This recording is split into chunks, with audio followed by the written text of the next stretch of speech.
The test is in 4 parts: Part 1, Part 2, Part 3, and Part 4. Now look at Part 1. Part 1. You are going to listen to a telephone conversation between two people, Hannah and her father. As you can see, there are 4 alternative answers, A, B, C, and D, for each question 1 to 5. You have to decide which alternative is the most suitable answer and circle the appropriate letter. First, you have some time to look at questions 1 to 5.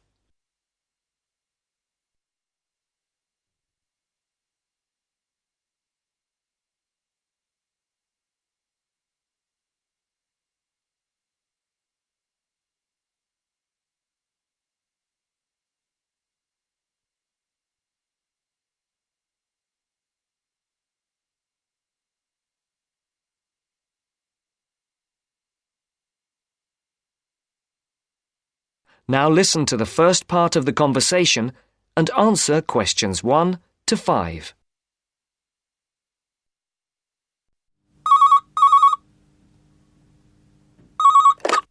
Hello, 992846. Dad, is that you? Hannah? Dad, I'm phoning... The line isn't very clear. Yes, I know. I'm on a mobile and the signal isn't very good. I'll see if I can move. Is that any better? Yes, that's much better. Just don't move. I'll try not to. Have you found a place to live yet? Yes, I think I have at last. Wonderful. I'm relieved because I'm fed up looking. I didn't think it was going to take me 3 weeks. It hasn't been easy for you. I suppose it's the beginning of the academic year, and you have all the new students looking for places as well. Yes, that's one reason. But this place is also full of new technology companies, and there are lots of young people looking for somewhere to live. And you know what that means. Higher rents as well. Yes, much higher. Well, tell me, how much is it? It isn't cheap for this area. It's £400 a month. That's much more than you had expected. Yes, it is. But I can't face looking anymore. I want a place where I can put my things instead of living out of a suitcase. I don't want to stay in this hotel any longer. I guess not. So, what's the new place like? Oh, it's really, really nice. Oh, good. It's in a very quiet street. It's a 2nd-floor flat with 1 double bedroom, a large living room, kitchen and toilet and bathroom. Sounds very nice. Oh, it is. And guess what? Yes? It's got a small roof terrace looking onto the garden at the back. Great. And it's big enough to have my plants and a small table and chairs. Brilliant. Before the speakers continue their conversation, look at questions 6 to 10.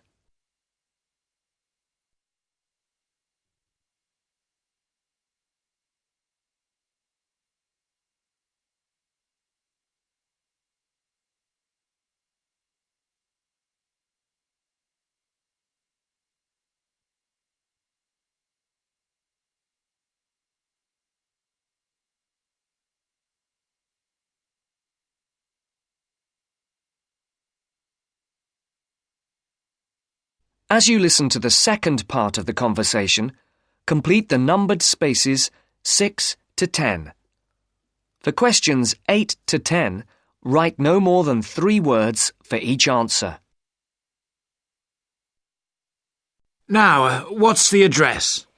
It's 22B White Hart Road. 22E. No, 22B. B for banana. Right. And it's White Hart Road? Yes? And the postcode? Oh, I don't think I've got it. OK. No, here it is. It's EX15 9RJ. This line is bad. Is that EX50? No, it's EX15. OK. I don't think I know the road. It's a side road, But you do know the area because it's off Garrett Lane. Oh, right. Which end? The other end from the stadium? So, it won't be too noisy then? You can still hear it from here when there's a match on. When are we going to see you? Well, I was going to come down on Friday evening after work, and then we could bring my things by van on Saturday afternoon. I want to move all of my stuff out, to give you and Mum more space. We'll need to hire a van then. It's okay. I'll pay for it. No, don't worry. It'll be a gift from your mum and me. Oh, Dad, it's okay. No, I won't hear of it. We'll pay. All right. Thanks, Dad. And if you're taking everything, we might need to hire a container lorry. Oh, Dad! I'm only joking. I know. I'll hire the van for the Saturday then. I can pick it up first thing in the morning. Right. And then return it in the evening. Are you sure you don't want to stay overnight? No, I'd best get back the same day. You know what your mum's like. She'll only worry. If I remember rightly, it's about 3 hours by road? Yes, roughly. Well, if we leave by lunchtime, we'll be there mid-afternoon. Okay. Then a couple of hours to unpack. Then? We could go to a nice restaurant round the corner. Definitely. My treat. You're on. But I'll have to be away by about 7:30-ish. Okay. Right then. Mum wants to have a word. I'll see you Friday. Bye, Dad. I'll hand you over to her. Bye. That is the end of part 1. You now have half a minute to check your answers.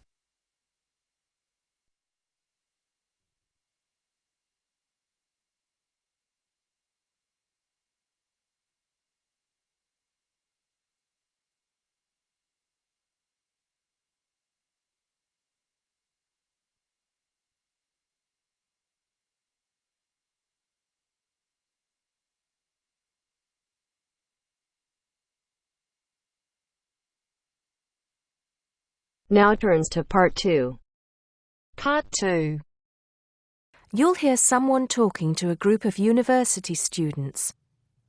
First, you have some time to look at questions 11 to 17.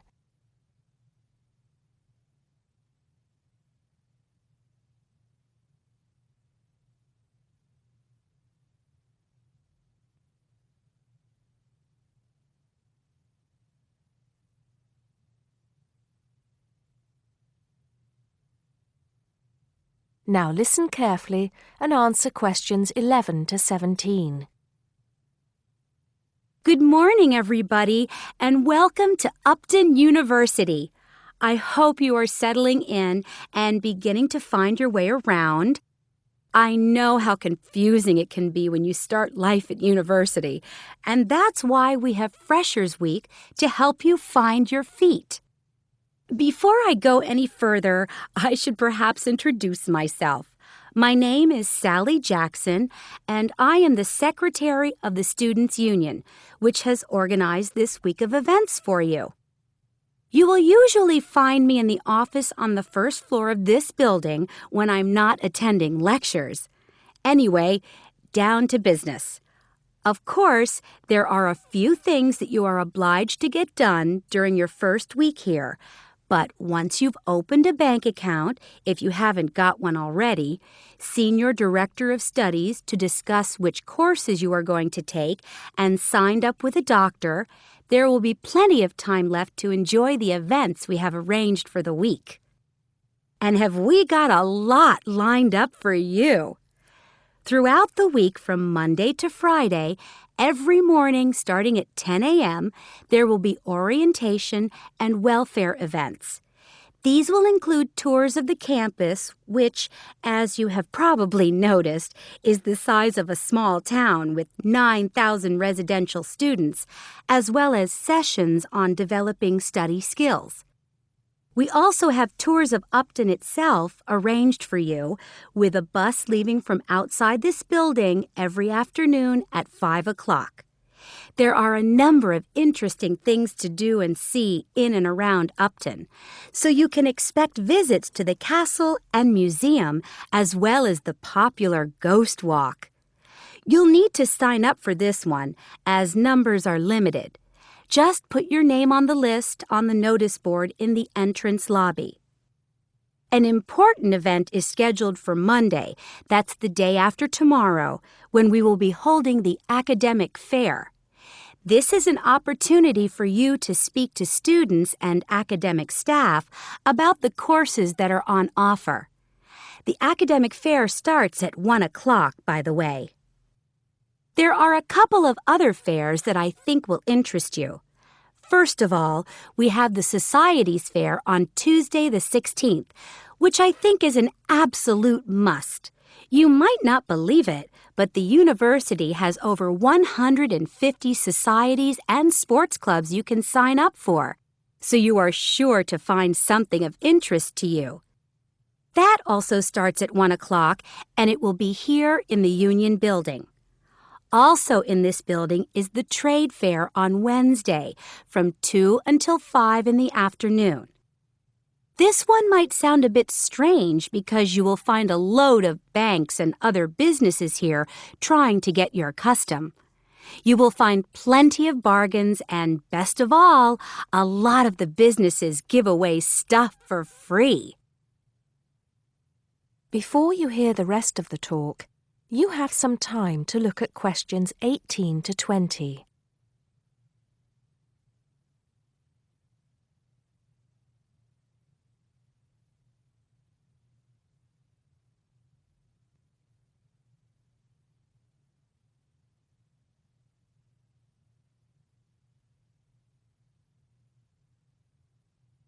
Now listen and answer questions 18 to 20. We've also got a great entertainment program lined up for you, starting tonight with our welcoming party. We have a top band lined up for your entertainment, but I'm not allowed to say who they are. All I can say is that I am sure you will not be disappointed. So come along to Blackmore Hall at 9 o'clock this evening to get your university experience off to a flying start. Just one point. I'm afraid this event is limited to freshers only. Because of space restrictions, you can't bring a friend tonight. Sorry about that.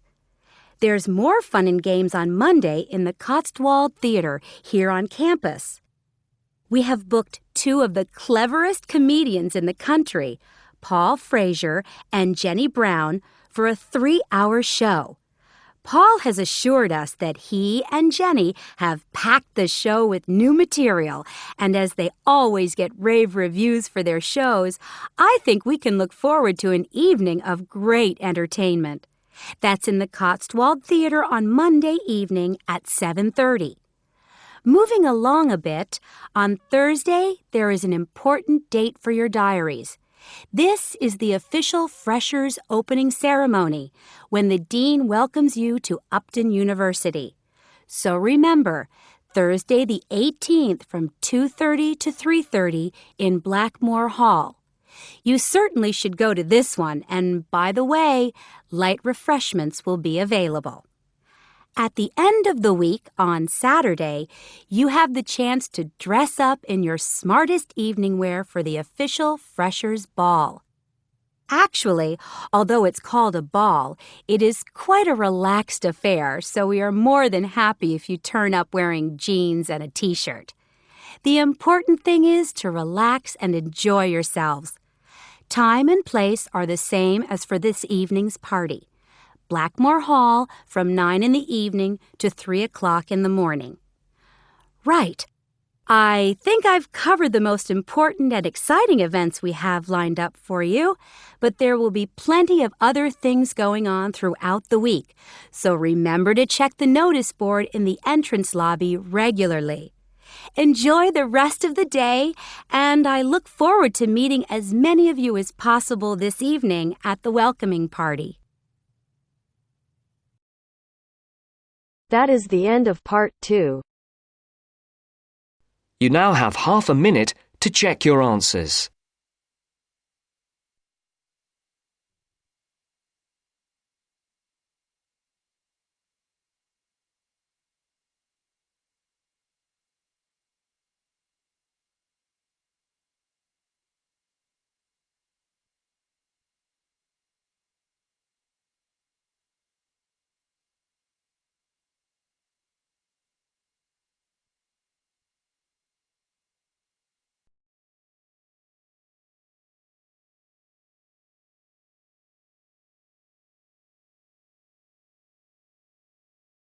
Now turns to part 3.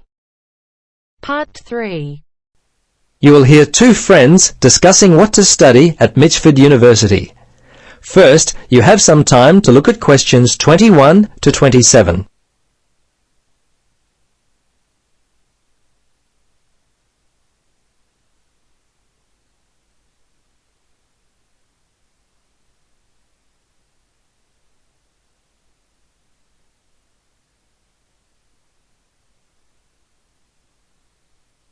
Now listen carefully and answer questions 21 to 27. Hello, Gloria. Hi, Paul. I just heard that you're studying psychology this year. At the moment, that's true, but to be honest, I'm not sure exactly what to study. You're in your third year at university. Do you have any advice for me? Well, it's a difficult question for me to answer, but I do have some ideas based upon my personal experience that may be of help. Anything would be helpful at this point. I'm feeling a little worried about what I should do. Well, there are a few things that I would recommend. Firstly, ask yourself, what do you really enjoy studying? For example, maths, English, science? This will help you decide what course you should do. The university handbook lists all the courses available. You should take some time to look at it. A couple of my friends spoke with recent graduates of courses which took up a lot of time. Another thing which took a lot of time was an interview at the Dean of Academic Affairs office. They're always so busy there. Unless you've got a lot of time, I wouldn't bother with either of those ideas. Okay. Gloria, I understand there are some excellent publications that I can look at which will help answer my questions. But the trouble is, I'm having a real hard time locating them. Do you know where I might be able to go? Yes, I encountered this very same problem when I was deciding on what to study. I managed to locate a few excellent books that really helped me to decide what was best for me. Now, some of the details will be a little inaccurate. That's no problem. If you could just remember the titles, I'll be able to look them up at the university library. Now, let me just get my pen. Okay, ready? All right. The first book I found was What Should I Do? It was written by Paul Smith, and I believe it was published in 2000 by Smith Brothers. I think this was the best book I read, although Judy Newton's Choosing University Courses was also an excellent help for me. Can you remember what year that one was published? Let me see. Most of the books I read were published around the same year, 2000, I think. I can't remember who published it. I think it was Printers Limited. You'll have to check that one out yourself. No problem. This is just what I've been looking for. Anything else you could recommend? Yes, there was one other book which I remember because my cousin works for the publishers Brown and Tate. He started there in 2002. Anyway, the book's called Surviving University and was written by Julie White. It's an excellent book which came out in 2004. I certainly recommend it. Before you hear the rest of the conversation, you have some time to look at questions 28 to 30.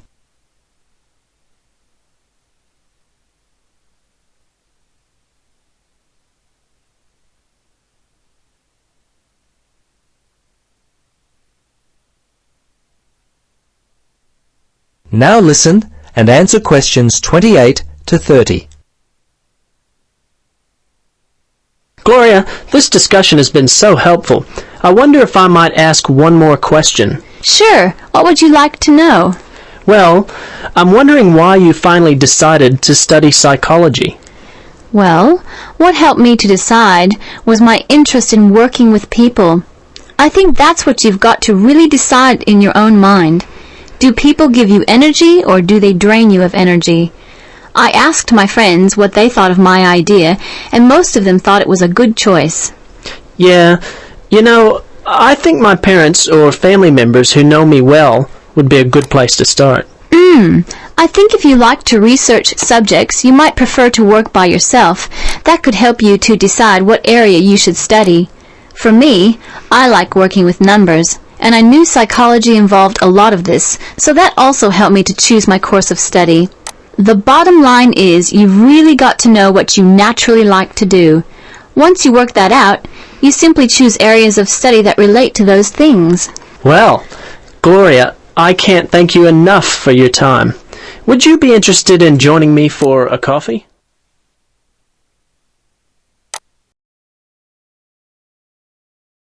That is the end of part 3. You now have half a minute to check your answers.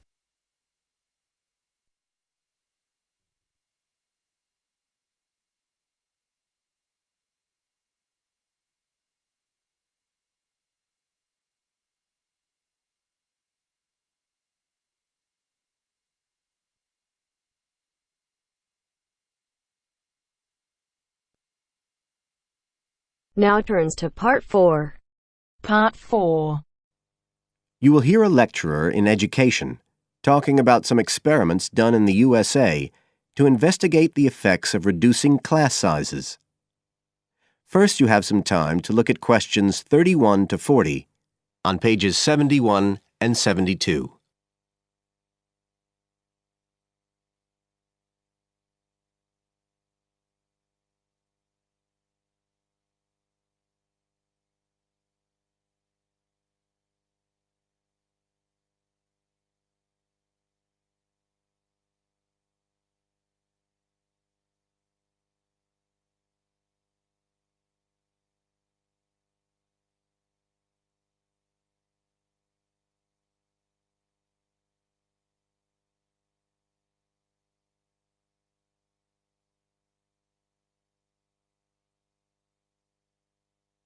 Now listen carefully and answer questions 31 to 40. All over the world, there are passionate arguments going on about how educational systems can be improved. And of all the ideas for improving education, few are as simple or attractive as reducing the number of pupils per teacher. It seems like common sense.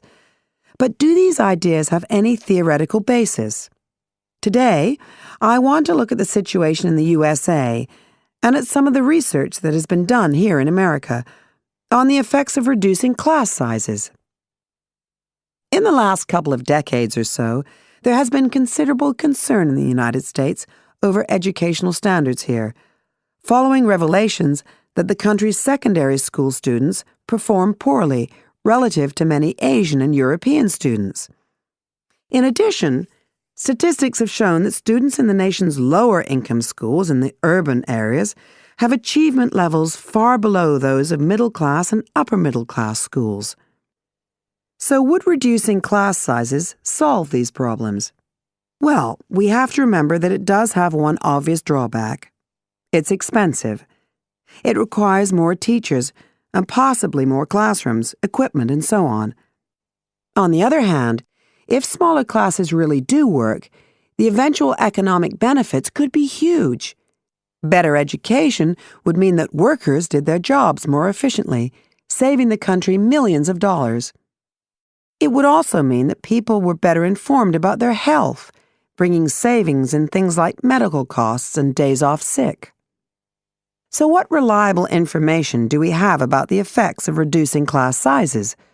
There's plenty of anecdotal evidence about the effect on students' behavior, but what reliable evidence do we have for this?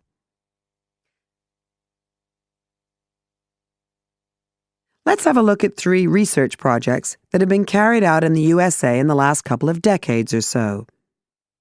The first study I'm going to look at took place in the state of Tennessee in the late 1980s. It involved some 70 schools. In its first year, about 6,400 students were involved, and by the end of the study, 4 years later, the total number involved had grown to 12,000. What happened was that students entering kindergarten were randomly assigned to either small classes of 13 to 17 students or regular-sized classes of 22 to 26. The students remained in whatever category they had been assigned to through the 3rd grade, and then, after that, they joined a regular classroom. After the study ended in 1989, researchers conducted dozens of analyses of the data.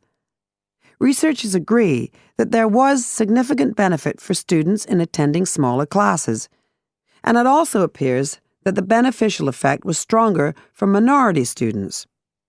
However, there's no agreement on the implications of this.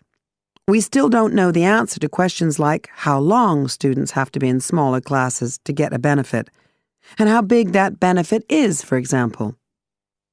The second project was much larger and took place in California. Like the Tennessee study, it focused on students from kindergarten through to grade 3, but in this case, all schools throughout the state were involved.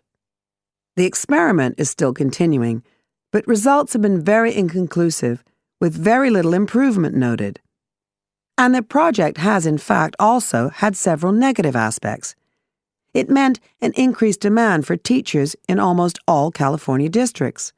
So the better-paying districts got a lot of the best teachers, including a fair number that moved over from the poorer districts. And there were a lot of other problems with the project. For example, there weren't any effective procedures for evaluation. All in all, this project stands as a model of what not to do in a major research project.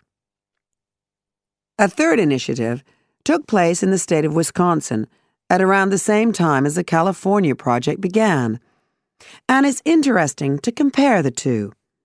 The Wisconsin project was small.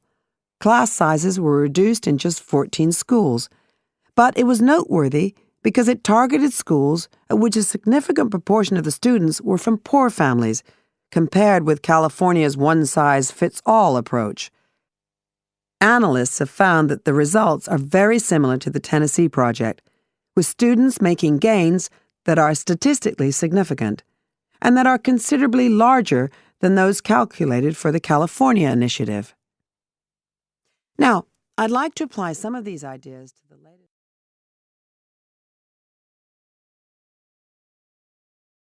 That is the end of part 4. You now have half a minute to check your answers.